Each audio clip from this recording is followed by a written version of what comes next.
Okay, listening का जो है अप्रोक्सीमेटली 30 मिनट्स की रिकॉर्डिंग होती है आपकी, fine, and 10 minutes will be given to transfer your answer. मतलब ये रिकॉर्डिंग के अलावा 10 मिनट एक्स्ट्रा होंगे अपने आंसर्स को ट्रांसफर करने के लिए। इसका मतलब जो है कि आप अपने जो आंसर्स है वो डायरेक्टली बुकलेट के ऊपर लिखेंगे, आंसर शीट के ऊपर नहीं लिखेंगे, ठीक है। 4 सेक्शंस में आपका जो सेक्शन है लिसनिंग का वो डिवाइडेड होता है, टोटल 40 क्वेश्चंस होते हैं, और जो क्वेश्चंस है वो बुकलेट पे प्रिंटेड होते हैं और उसकी इंस्ट्रक्शंस भी साइमल्टेनियसली लिखी होती है, फाइन। अगर हम उसको देखें, एक मिनट रुकिए। हाँ, सेक्शन 1 जो है उसमें 2 स्पीकर होंगे, ठीक है। सेक्शन 2 में 1 स्पीकर होगा, सेक्शन 2 में 2 से लेके 4 स्पीकर हो सकते हैं, सेक्शन 4 में 1 स्पीकर होगा। नंबर ऑफ क्वेश्चन सभी में 10 ही होंगे, ठीक है। कॉम्बिनेशन हो सकता है, फिलिप्स के साथ डायग्राम हो जाए, फिलिप्स के साथ एमसीक्यूज हो जाए, या सारी फिलिप्स हो जाए सारी एमसीक्यूज, वो कॉम्बिनेशन चलता है, ठीक है। सो 30 minutes recording, 10 minutes transfer time होगा। जनरल और एकेडमिक का दोनों का सेम वर्जन होता है, इसमें कुछ डिफरेंस नहीं है, लिसनिंग सेम होती है। फोर्थ सेक्शन 10 क्वेश्चन, ये मैंने बता दिया। वन हैज मोर और वेरियस टास्क, इसका मतलब क्या है, लिसनिंग के जैसे फिलिप्स के साथ मैचअप्स आ गए, ये कॉम्बिनेशन होगा, ठीक है। जैसे जैसे सेक्शंस आते हो जाएंगे वैसे वैसे जो है आपका टेस्ट डिफिकल्ट होता जाएगा। इंस्ट्रक्शंस आपकी बुकलेट के ऊपर ही होंगे, so before attempting any section read the instructions carefully, ठीक है। ऑडियो रिकॉर्डिंग जो होगी वो आपके ब्रिटिश, अमेरिकन, ऑस्ट्रेलियन एक्सेंट में होगी, इसके अलावा कोई एक्सेंट नहीं होता है, मिक्स नहीं होता, या तो ब्रिटिश या अमेरिकन या ऑस्ट्रेलियन, फाइन। तो जो कैम्ब्रिज की लिस्टिंग्स होती हैं वो भी इन्हीं एक्सेंट्स में होती है, फाइन। लिसनिंग एक बार ही होगी, बार बार प्ले नहीं होगी, so you have to listen it very carefully, you need to be very focused from the start till the end, ठीक है। और हाँ, रिकॉर्ड लिसनिंग के जैसे जैसे आप क्वेश्चन अटेम्प्ट करते हो आपको आंसर प्रीव्यू करने के लिए टाइम दिया जाता है, मतलब क्वेश्चन प्रीव्यू करने के लिए टाइम दिया जाता है, मतलब क्वेश्चंस पढ़ने के लिए आपको टाइम होगा। अगर सेक्शन 1 है उसके पहले टाइम दिया जाएगा, सेक्शन 2 के पहले भी टाइम होता है, 3 के पहले, 4 के पहले भी, ठीक है। इन केस अगर आप मिस कर जाते हो कोई क्वेश्चन को, कोई बात नहीं, छोड़ दो। अगर मतलब लिसनिंग कर रहे हो और आंसर मिस हो गया तो मतलब ये नहीं सोचने बैठ जाना उसने क्या बोला था, उसको छोड़ दो, नो प्रॉब्लम। आगे प्रोग्रेस करो। क्यों प्रोग्रेस करो आगे? क्योंकि जो स्पीकर है वो आगे वाले क्वेश्चंस का आंसर दे रहा है, तो अगर हम एक के पीछे पड़े रहे तो हम आगे वाले सारे अपने आंसर जो है वो मिस कर लेंगे। सो छूट गया कोई बात नहीं, जो 10 मिनट होते हैं उसमें गेस वर्क लगाओ, क्योंकि गेस वर्क की नेगेटिव मार्किंग नहीं है, हो सकता है आपका आंसर सही हो जाए, fine. 1 mark is given for each correct answer. Spelling important है, स्पेलिंग गलत आंसर इनकरेक्ट है, so be very careful about your spelling. Both American and British spellings are accepted. American and British spellings का मतलब क्या होता है, जैसे हम लिखते हैं सेंटर, CENTER भी लिखते हैं, CENTRE भी लिखते हैं, दोनों लिखते हैं, ठीक है। तो दोनों जो है, एक अमेरिकन स्पेलिंग है, एक ब्रिटिश स्पेलिंग है, तो वो कहते हैं कंसिस्टेंट रहो, मतलब अगर अमेरिकन स्पेलिंग्स लिख रहे हैं तो अमेरिकन लिखो, अगर ब्रिटिश है तो ब्रिटिश। जैसे कलर भी है, COLOR भी चलता है, COLOUR भी चलता है, ठीक है, तो दोनों चलते हैं। तो वो उन्होंने बोला हाइफनेटेड वर्ड जो होगा वो 1 वर्ड माना जाएगा, जैसे एब्सेंट माइंडेड है, फ्लो चार्ट है, ठीक है, लॉन्ग टर्म है, तो ये 1 वर्ड होगा। Grammar is important. If you write a singular noun instead of a plural, it counts as a wrong answer. उन्होंने सिंगुलर बोला, आपने प्लूरल लिख दिया, रॉन्ग होगा। उन्होंने प्लूरल बोला, आपने सिंगुलर कर दिया, तो भी रॉन्ग होगा, ठीक है। तो ऐसे लगा दी, नहीं बोली उन्होंने सिंगुलर में बोला, आपने प्लूरल में ऐसे लगा दी तो गलत है। अगर नहीं बोली आपने फिर लगा दी तो फिर भी वो गलत है। सो सिंगुलर प्लूरल का भी ध्यान देना है। राइटिंग लेजिबल होनी चाहिए, illegible hand writing marks cut जाएंगे, कुछ समझ नहीं आया मार्क्स काट देंगे वो, तो इसलिए prefer to write in capital, ठीक है। तो this is all about listening. Question type जो क्या है वो हम आगे करेंगे, मतलब नेक्स्ट जो है इस वीक में या नेक्स्ट वीक तक आपका वो कवर होगा। आज सिर्फ बेसिक्स है और कुछ एक्सरसाइजेस हैं, got it. So let me start with Sonia. Clear है आपको बच्चे? यस। उसके बाद आ जाइए रीडिंग। रीडिंग का भी ऑलमोस्ट सेम है, कुछ ज्यादा फर्क नहीं है। अगर कुछ नोट डाउन करना होगा कुछ तो फिर मतलब अगर आपको लगे कि मेरी स्पीड ज्यादा तेज है तो मुझे बोल देना, ठीक है, कि अभी नोट डाउन करना है। Is my screen visible? No.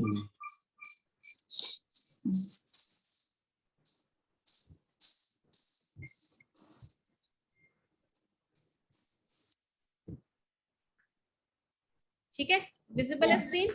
Yes. Okay, reading में देख लीजिए, एकेडमिक और रीडिंग में अगेन 60 मिनट्स होंगे टोटल। 60 मिनट्स में, एक मिनट का मुझे साइलेंट करना।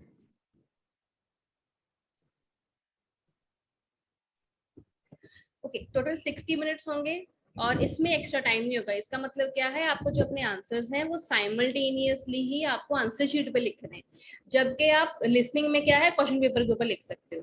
तो इसलिए इसमें ये नहीं होगा कि पहले क्वेश्चन पेपर के ऊपर लिखो बाद में आंसर शीट में, क्योंकि आंसर जो है एक्स्ट्रा टाइम नहीं होगा इसको लिखने के लिए।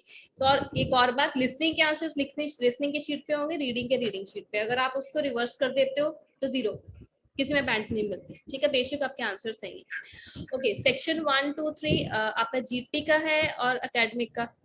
जीटी है ना आप लोगों का? Yes. तो जीटी में क्या है, 13 to 14 क्वेश्चंस होंगे पर सेक्शन, टोटल 40 क्वेश्चंस होंगे। Okay. पार्ट सेक्शन 1 और जो सेक्शन 2 है वो 2 हिस्सों में डिवाइडेड है, इसमें नहीं लिखा हुआ। ठीक है, तो जैसे 13 अगर क्वेश्चंस हैं, ठीक है, तो 6 क्वेश्चन ए पार्ट ए में होंगे, बाकी 7 क्वेश्चन पार्ट बी में होंगे। ठीक है, तो ऐसे होंगे। Okay. First and second, third section पूरा कंप्लीट है, उसमें 13 क्वेश्चन, इसमें डिवीजन नहीं होती। तो पैसेजेस जो है वो किसी से भी वो ले सकते हैं। ठीक है, मैगजीन्स ये इन वेबसाइट से होते हैं, मतलब वो फॉर्मली होते हैं यूजुअली। फाइन। अगर रीडिंग की बात करें, अगेन 1 मिनट का टेस्ट है, सॉरी 1 आवर का टेस्ट है, एक्स्ट्रा टाइम नहीं है। ठीक है, रीडिंग मॉड्यूल जो है एकेडमिक और जीटी का डिफरेंट है। ठीक है, एकेडमिक का तो ये थोड़ा है इसमें। और फॉर्मेट क्या है, टेस्ट के इसका जो है ट्रेनिंग, मतलब क्वेश्चन टाइप सेम हो गया। अगर आपको ट्रू फॉल्स है तो उनको भी ट्रू फॉल्स है, हाँ, लेकिन इसमें टॉपिक चेंज हो जाएंगे। ठीक है, ये मैंने आपको लोगों को चीजें बता दी है। इंस्ट्रक्शंस जो है आपकी बुकलेट पे ही होगी। फाइन। एंड ये रीडिंग जब कैसे करनी है हम बाद में करेंगे। मार्किंग के ऊपर आइए। 1 mark for each correct answer. गलत होगा, स्पेलिंग गलत है, आंसर गलत है, ग्रामर गलत है, आंसर गलत है। अगेन इसमें भी सिंगुलर प्लूरल का ध्यान रखना है। वैसे तो हमने पूरा, जैसे जो आंसर हमारी बुकलेट पे होगा, जो रीडिंग की शीट के ऊपर अगर सिंगुलर होगा तो हम सिंगुलर ही लिखेंगे, प्लूरल होगा तो प्लूरल ही लिखेंगे।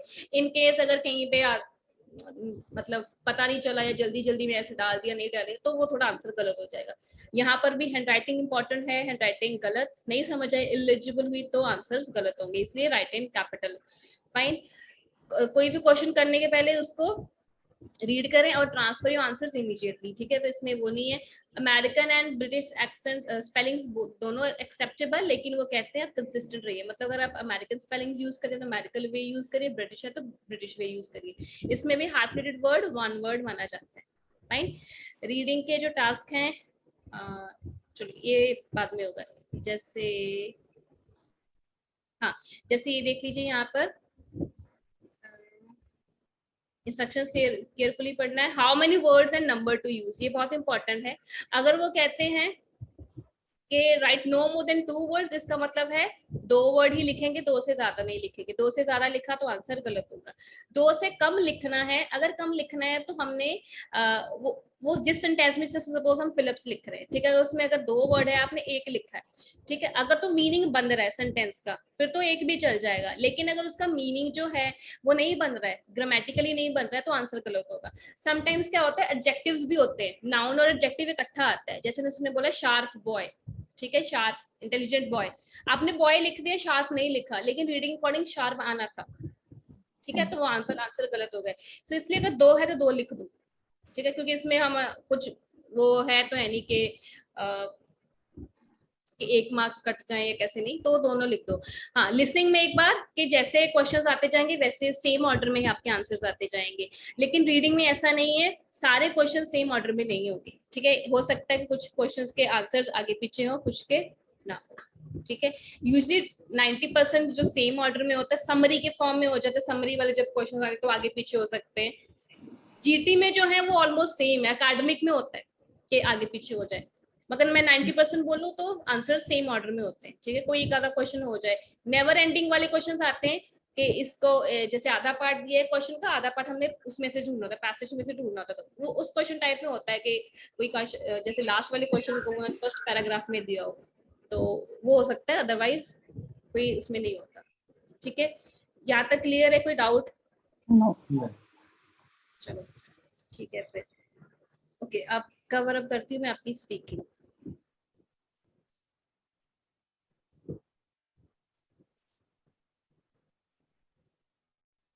इसमें स्क्रीन विजिबल, स्क्रीन दिख रही है? Yes. ओके, स्पीकिंग में देख लीजिए फॉर्मेट क्या है, 11 to 14 मिनट्स की आपकी स्पीकिंग होती है, ठीक है। कंसिस्ट ऑफ इंट्रोडक्शन सेक्शन के अलावा प्लस 3 सेक्शन होते हैं। इंट्रोडक्शन सेक्शन कौन सा होता है? जब एग्जामिनर अपने आप को इंट्रोड्यूस करता है, ठीक है। इसको मैं अगर आपको थोड़ा सा सिनेरियो बताऊं, जब आपका टेस्ट होता है स्पीकिंग का, तो आपको एक हफ्ता पहले आपको आपका वेन्यू पता चल जाता है।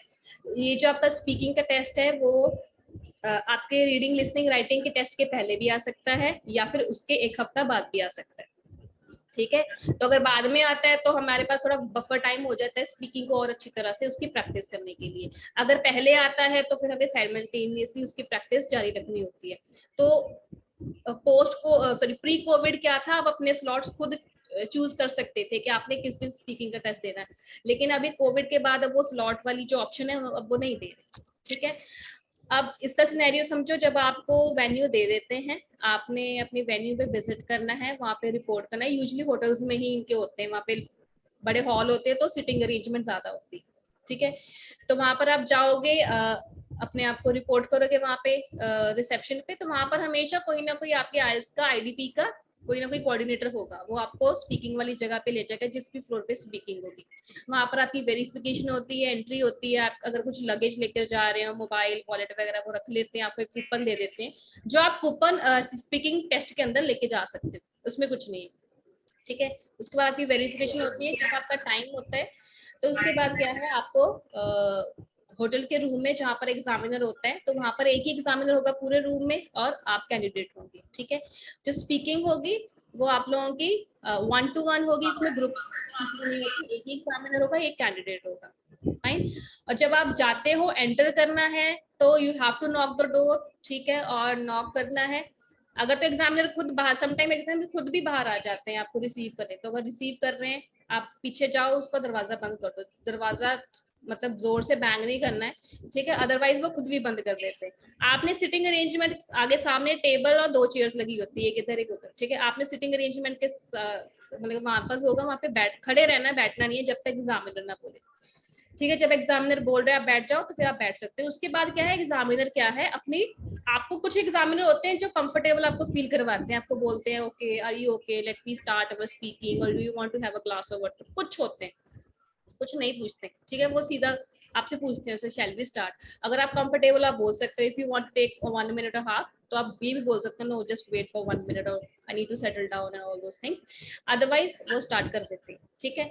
तो जब वो स्टार्टिंग करते हैं ना, वो अपनी खुद की इंट्रोडक्शन देते हैं, अपना रिकॉर्ड स्टार्ट कर देते हैं, अपनी खुद की इंट्रोडक्शन देते हैं, I am so and so person, ठीक है, टेकिंग रिकॉर्डिंग और speaking of this person on this date at this time, अब रूम नंबर ये होता है, वो सारा कुछ बोलते हैं। तो वो जो होता है वो इंट्रोडक्टरी पार्ट होता है। उसके बाद आपके जो है थर्ड 3 सेक्शन स्टार्ट होते हैं, जिसमें फिर पार्ट 1 के क्वेश्चंस, पार्ट 2 के क्वेश्चन, पार्ट 3 के question. I hope I am clear to you, ठीक है। Yes. ओके, एकेडमिक और जनरल वर्जन दोनों के लिए सेम होता है, इसमें कुछ नहीं है, ठीक है। जैसे जैसे टेस्ट बढ़ता जाता है, वैसे वैसे आपका जो है टेस्ट थोड़ा सा टफ होता जाता है, ठीक है। इंट्रोडक्शन 30 सेकंड्स की होती है, जिसमें आपका नेम, जैसे मैंने आपको बताया, स्पीकर अपना जो एग्जामिनर है वो अपने आप को इंट्रोड्यूस करेगा, आपका नेम चेक करेगा, आपकी नेशनलिटी चेक करेगा और आपका आईडी कार्ड चेक करेगा, ठीक है। उसके बाद जो है पार्ट 1 शुरू हो जाता है। पार्ट 1 के जो क्वेश्चन होते हैं वो यूजुअली वर्क, होम, अकोमोडेशन या आपकी पर्सनालिटी के बारे में होंगे, ठीक है, टॉपिक्स। तो वो ज्यादा एब्स्ट्रैक्ट नहीं होते, नॉर्मल वाले टॉपिक होते हैं, ठीक है। सो 2 to 3 शॉर्ट सिंपल कन्वर्सेशन, इसमें जो आपने about your personal preferences and experience, आपके रिलेटेड के ही क्वेश्चंस होंगे, आपको क्या पसंद है, क्या नहीं पसंद है, आप कहाँ पर रहते हो, वैसे वाले क्वेश्चंस होंगे। पार्ट 2 के जो होते हैं वो 3 to 4 मिनट का आपका पार्ट 2 होता है, जिसमें आपको 1 मिनट पहले दिया जाता है, टॉपिक देने से पहले जो आप उसमें 1 मिनट में दिया जाता है, आपको एक नोटपैड और पेंसिल दी जाती है, जिसपे आप अपने आइडियाज जॉट डाउन कर सकते हो, और फिर तो आपने 1 से 2 मिनट आपने बोलना, मिनिमम 1 मिनट बोलना है, मैक्सिमम 2 मिनट बोलना है। अब इसके बीच में एग्जामिनर की मर्जी है, वो आपको पूरा 2 मिनट बुलवाए कि आपको बीच में रोक दे। अगर वो बीच में रोक रहा है, डजंट मीन कि आपने गलत बोला, इसका मतलब जितना उसने एनालाइज करना था या फिर जितना उसने टाइम देना था वो उसने उतना आपको दे दिया, क्योंकि उन्होंने पूरी 15 मिनट की स्पीकिंग जो है वो एनालाइज, मतलब अपना टाइम भी देखना होता है। कुछ स्टूडेंट्स होते हैं जो सेक्शन 1 में बहुत टाइम ले देते हैं, इसलिए फिर सेक्शन 2 में एग्जामिनर कम बुलवाता है। लेकिन इसका मतलब ये नहीं कि हम पर्पसली सेक्शन 1 में कम, पार्ट 1 में धीरे बोलेंगे ताकि एग्जामिनर जो है हमें पार्ट 2 में कम बुलवाए, ऐसा नहीं होगा। अगर वो, क्योंकि उनको पता चल जाता है, दे आर ट्रेन्ड इनफ, उनको पता चल जाता है कि जो ये कैंडिडेट है इसकी जो वे ऑफ स्पीकिंग ये नेचुरली स्लो बोल रहा है कि जानबूझ के स्लो बोल रहा है। So we can not act smart over there, ठीक है। तो जैसे आप नेचुरल बोलते हैं वैसे बोलो, ठीक है। इसके बाद जो है आप जब आप टॉपिक खत्म कर देते हैं उसके बाद 1 या 2 फॉलोअप क्वेश्चंस पूछते हैं, फॉलोअप क्वेश्चंस जो टॉपिक रिलेटेड ही होंगे, ठीक है। उसके बाद पार्ट 3 के होंगे, पार्ट 3 4 to 5 मिनट्स होता है। इसमें भी क्या है, हमने डिटेल्ड आंसर देना होता है, टॉपिक जो आपसे पूछा होता है उसके ऊपर ही क्वेश्चंस होंगे। पार्ट 1 में आपके रिलेटेड, पार्ट 2 टॉपिक होगा, पार्ट 3 में टॉपिक के रिलेटेड क्वेश्चंस होंगे, फाइन। तो वो सारी चीजें जो है खत्म हो जाती है विद इन 11 to 14 मिनट, आपका टेस्ट खत्म है, ठीक है। इसमें क्या है, हाँ ये मैंने आपको पहले बता दी, एग्जामिनर रिकॉर्ड करता है आपका इंट्रोडक्शन, आपका डेट, लोकेशन जो भी है, ठीक है। सो एग्जामिनर्स दिस इज, क्योंकि जब एग्जामिनर बोल रहा होता है ना, अपनी इंट्रोडक्शन दे रहा होता है, मैं ये पर्सन हूँ रिकॉर्डर में, तो वो एक अच्छी अपॉर्चुनिटी है हम थोड़ा रिलैक्स हो जाए और ये देख लें कि एग्जामिनर की वॉइस कैसी है और इसकी डिक्टेशन कैसी है, ठीक है। समटाइम की एग्जामिनर की इंटोनेशन समझने में थोड़ा सा डिफिकल्ट हो जाता है, लेकिन तो ये जगह टाइम अगर थोड़ा ध्यान से सुने एग्जामिनर को तो हम we can get use to it instantly, ठीक है। तो अगर उसमें ये भी है कि अगर आपको लॉन्ग आंसर में, जैसे आपको पहले बताया, अगर बीच में रोक देता है तो उसमें कुछ वरी करने की जरूरत नहीं है, ठीक है। And informal speaking style acceptable है, you don't have to give formal academic reply to all the question, सभी में formal language use करने की बहुत जरूरत नहीं है, because it is informal। तो आप जैसे हम वैसे नॉर्मली इंग्लिश बोलते हैं अपने कोलीग से या प्रोफेशनल लाइफ में या फिर किसी और बंदे से भी जो इंग्लिश में आपके साथ कन्वर्सेट करता है, तो दैट्स ऑल, आपकी स्पीकिंग भी वैसे ही होती है। तो it's just like a conversation with the examiner rather than thinking it's an interview, ठीक है। कोई जॉब इंटरव्यू तो है नहीं जो आपको निकाल देंगे, उन्हें आपसे बातें करनी है, आपने बातें करनी है, बस 15 मिनट बातें करनी है और आपने घर आ जाना, ठीक है। So take it as lightly. बाकी प्रैक्टिस अगर आप जारी रखोगे तो वो इतना ज्यादा वो नहीं लगता, कईयों को बर्डन लगता है स्पीकिंग का, कईयों को नहीं। ओके, एसे में राइटिंग, अब राइटिंग के ऊपर आ जाइए, ठीक है।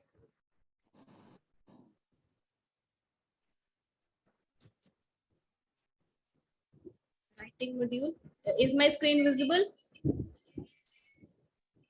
No.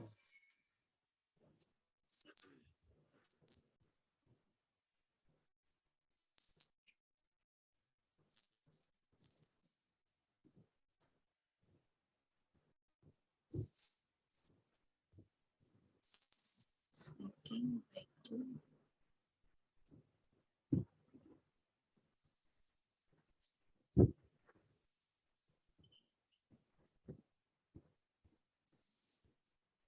Let me try it here.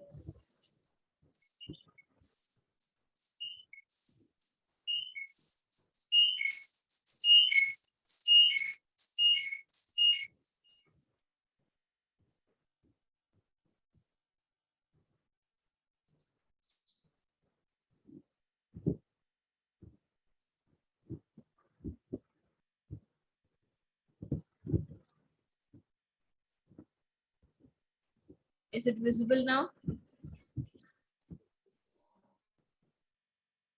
Done? Yes. Yes. Writing में देखिए, तो राइटिंग अगेन 60 मिनट्स की राइटिंग होती है, इसमें भी कोई एक्स्ट्रा टाइम नहीं है किसी भी चीज के लिए, ठीक है। If we talk about task 1, चाहे आप जीटी के स्टूडेंट हो और एकेडमिक, आपको मिनिमम 150 वर्ड्स लिखने, मतलब मिनिमम 150 है, उसके ज्यादा जितने मर्जी लिखो, ज्यादा लिखोगे कोई पेनल्टी नहीं होगी, कोई बैंड नहीं कटेंगे, ठीक है। लेकिन 150 से कम लिखोगे तो बैंड जरूर कटेंगे। अगेन टास्क 2 में जो है आपको मिनिमम 250 वर्ड्स लिखने ही हैं, अगर कम है तो बैंड्स कटेंगे, बैंड्स कटेंगे नहीं, कम मिलेंगे, ठीक है। Okay, if we talk about general training, तो जनरल ट्रेनिंग में क्या है, एक आपको लेटर ही होगी और इसमें आपको फॉर्मल, इनफॉर्मल या सेमी फॉर्मल स्टाइल, यूजुअली आजकल फॉर्मल और इनफॉर्मल ही आती है, सेमी फॉर्मल फॉर्मल में से ही निकली हुई, तो कुछ ज्यादा डिफरेंस नहीं होता उसमें, ठीक है। कुछ स्टार्टिंग का डिफरेंस होता है और कुछ वर्डिंग का। ऐसा कोई डिफरेंस नहीं है। टास्क 2 आपका जो ऐसे होगा वो डे टू डे लाइफ का होगा, ठीक है, जैसे society, children, family, education. Academic में थोड़े स्पेसिफिक साइंटिफिक रिसर्च टॉपिक आ जाते हैं, आपको थोड़े डे टू डे लाइफ के होते हैं, ठीक है। तो इसमें 1 आवर है, ये भी हो गया, ठीक है। हाँ, जो आपकी मार्किंग है, इंस्ट्रक्शंस जो है वो बुकलेट पे ही होंगी। जो आपकी मार्किंग है वो 4 चीजों के ऊपर, 4 क्राइटेरियाज के ऊपर है, जो हम नो इन आफ्टर मतलब जो नेक्स्ट फ्यू क्लासेस होगी तो उसमें हम कवर अप करेंगे। टास्क अचीवमेंट टास्क 1 में चेक होता है, मतलब इसमें वर्ड लिमिट कहते हैं। टास्क रिस्पॉन्स में 3-4 चीजें आ जाती हैं, वो हम टास्क 2 में चेक करेंगे। कोहेरेंस एंड कोहेजन, कोहेरेंस मतलब फ्लो, कोहेजन मतलब लिंकिंग। आपका ऐसे आपकी जो बातें हैं, आपकी रिपोर्ट है, आपकी जो लेटर है, उसमें फ्लो बन रहा है बातों का कि नहीं, मतलब एक बातें जो है एक स्ट्रक्चर वे में निकल के आ रही कि नहीं। कोहेजन होता है लिंकिंग के, हर जो लाइन है वो पीछे वाली लाइन से लिंक है, हर एक पैराग्राफ पीछे वाले पैराग्राफ से लिंक है, इंट्रोडक्शन कंफ्यूजन बड़ी पैराग्राफ से लिंक है, तो वो सारी चीजें। ग्रामेटिकली रेंज एंड एक्यूरेसी, मतलब आपको ग्रामर में रेंज शो करनी होगी, बहुत सारे सेंटेंस स्ट्रक्चर्स होते हैं वो, और एक्यूरेसी शो करनी होगी। तो जितनी एक्यूरेसी होगी उतने बैंड्स हायर होते हैं, ठीक है। तो अगर 7 की देखें तो 7 में क्या होते हैं, error free sentences. Most of the sentences need to be error free. 70% अगर आपके एरर फ्री हैं तो you have the chance to score 7 bands over there. Okay, task 1 जो है आपके, अगर इसकी टाइम एडजस्ट करें तो 20 मिनट्स आपको टास्क 1 को देने होते हैं, 40 मिनट्स आप टास्क 2 को भी दे सकते हैं, ठीक है। अगर आपने थोड़ा कम करना है तो 15 मिनट्स भी कुछ ज्यादा, मतलब कोई स्टूडेंट ऐसे इतने फास्ट होते हैं जो 15 मिनट्स में टास्क 1 कवर अप कर लेते हैं, बाकी टाइम वो टास्क 2 को देते हैं। अगर हम इसकी वेटेज देखो, टास्क 1 3 बैंड्स का होता है, टास्क 2 6 बैंड्स का होता है, ठीक है। तो दोनों के कॉम्बिनेशन जो है मिला के आपको ओवरऑल जो है बैंड्स मिलते हैं, फाइन। तो इसमें यही है,